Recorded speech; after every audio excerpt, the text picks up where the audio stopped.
This lesson I'm going to show you guys the basics of adding materials. So what we're going to do first, as you can see here, is I have my soda can. I'm going to open up the material editor.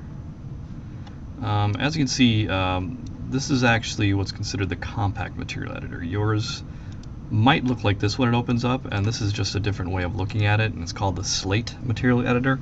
I think this is a bit more complex way of looking at materials. It definitely has its merits, but especially for those of you just starting out, we're going to stick to the compact material editor for now. So the first thing I like to do is, first you see a series of spheres here. These represent your different materials, right? So whenever you create one, you're going to basically make the changes, and then you can just simply click and drag it to your geometry. So the first thing I like to do is I always like to make this first one, just call it default. This is just kind of my way of cleaning the slate. So I'm just going to click on that and drag it to the object. Doesn't seem like there's a change, but basically you can see that little triangles appeared up here. That means that something in your scene has this material in it. So here is where I'm going to actually call this can metal. So this is going to represent the metal part of the can. So for utilizing basic materials, we're just going to stick to blend shaders. You see that there's a bunch of different options here, but for now we're just going to stick to blend for this exercise. So next, under blend basic parameters, you have some options: ambient, diffuse, and specular. I think the simplest way to explain this is that ambient is what your color your object is, or your material is, in the absence of light. Diffuse is the base color, and specular is what color the highlights are. So it should appear at least darkest to lightest. So let's, you see my ambient and diffuse are linked. Let's unlink that because I just like to make my ambient light a little darker than my diffuse. So let's set the diffuse to a red can, and we'll make the ambient a little darker, and specular will bump up all the way to white. So you can see it will it changes up here when you have it, when you're making these adjustments. Since this is, oh, I'm sorry, this was going to be metal, so obviously red is not going to work. So let's make it right about there. Make the ambient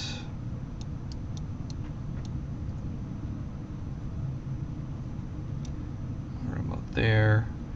And I want to make specular very bright. Okay, so now you see it's gray, but it's not quite metal looking. So we need some brighter highlights. So under specular highlights, I'm just going to bump this up quite a bit so I can get a nice highlight on there.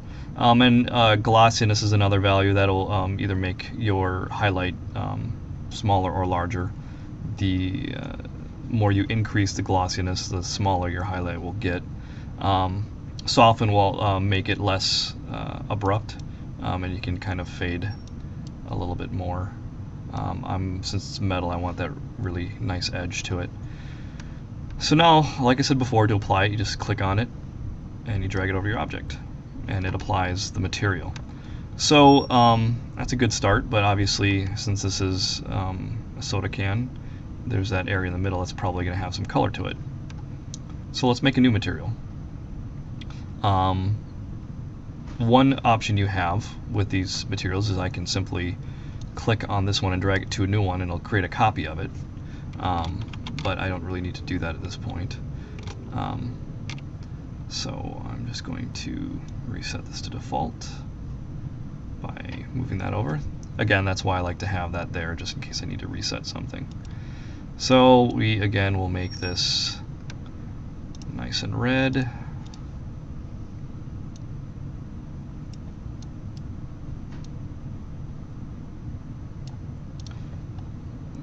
And let's move that highlight up a little bit.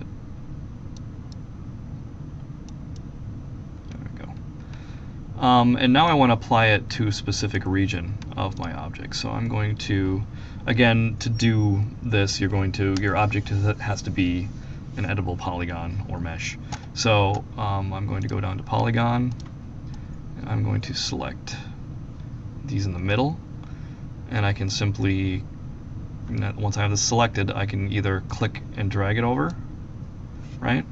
Or I can go to assign material to selection. Either way will work. So regardless how you choose to do it, that's kind of how you would apply materials to an object. Again, this is a very basic way of assigning materials, but we'll get to more advanced methods in later lessons.